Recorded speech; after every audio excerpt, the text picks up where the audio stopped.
Please join Grand Comic Fest as we celebrate 50 years of the man, the myth, the Skelton. Deryl Skelton became interested in art at an early age when he received a comic book from one of his favorite television programs, Zorro.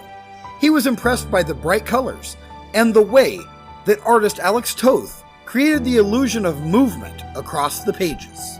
Zorro's cape on the inside was red, and that seemed strange to me. And the art kind of bothered me a little because it was not a real solid representation of, likenesses and so on. So I started drawing, and it took me, from the time I was 4 until I was 20 and I graduated from art school. And until the end of junior high, I specifically wanted to do comic books. In 1973, Deryl packed up his AMC Javelin and headed to California to jumpstart his career. Rumor has it that the first money he made went towards buying longer shorts. By 1976, Deryl had found his way to Las Vegas, where he became the portrait artist at the Aladdin Hotel. It was during this time in his career that he did commission work for such famous names as boxing champion George Foreman, horror icon Vincent Price, Las Vegas entertainer Liberace, and legendary illusionists Siegfried and Roy, which included a very frightening experience with one of their white tigers. And there was this huge lion roar that reverberated through the tunnel when I was walking through. You're trying to paint some flowers and things on a wall, and there's like a white tiger next to you on the other side of the bars. And so it was interesting. The 1980s brought new opportunities Deryl's way, namely the Dallas comic strip, where he took familiar characters from the popular television program and drew them into alternate storylines. The Dallas strip required me to do high fashion illustration and likenesses.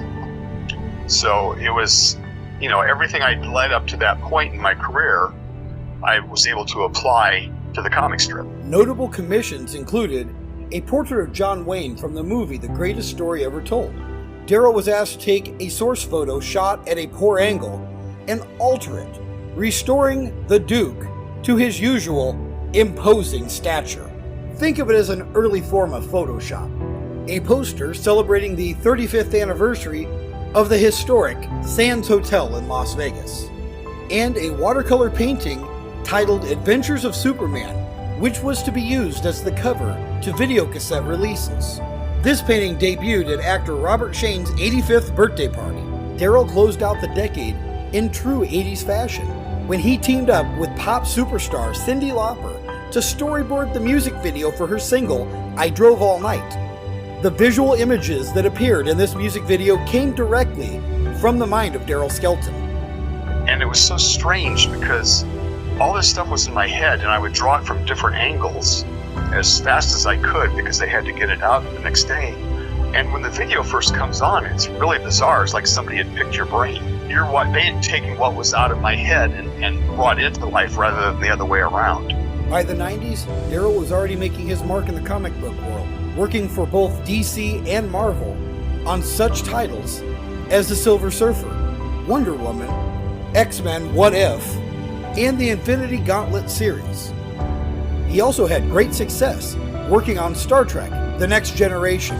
He found that drawing beloved characters and having his portrayals approved by the actors and actresses that brought those characters to life to be both rewarding and challenging.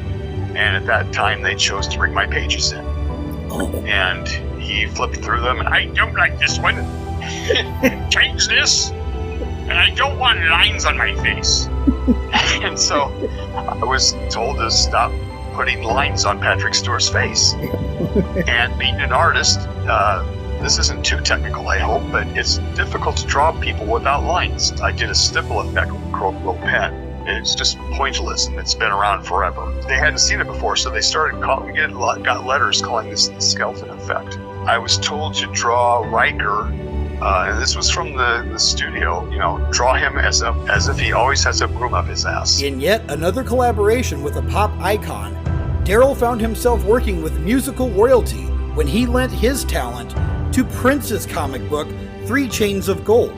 It was in this action-packed comic that Deryl became one of the first artists to draw the symbol that Prince would eventually change his name to. The book was reviewed by, some rock and roll magazine people, and it ended up being a pretty big deal. Shortly after that, he became the artist formerly known as Prince. Deryl continues to keep himself busy working on various projects and by attending conventions, such as Grand Comic Fest 5, where he enjoys meeting and interacting with his many fans. Part of being an artist is working in solitude late at night, and so getting out and seeing people who actually took the time to look at my stuff and buy my stuff, I'm very grateful. Please join us in congratulating Deryl Skelton in reaching the milestone of 50 years in his professional field. I got to do what I wanted to do when I was 4 years old, and that's draw comic books. It's a trip to realize that I've got to do what I want to do for a living. That's mind-blowing.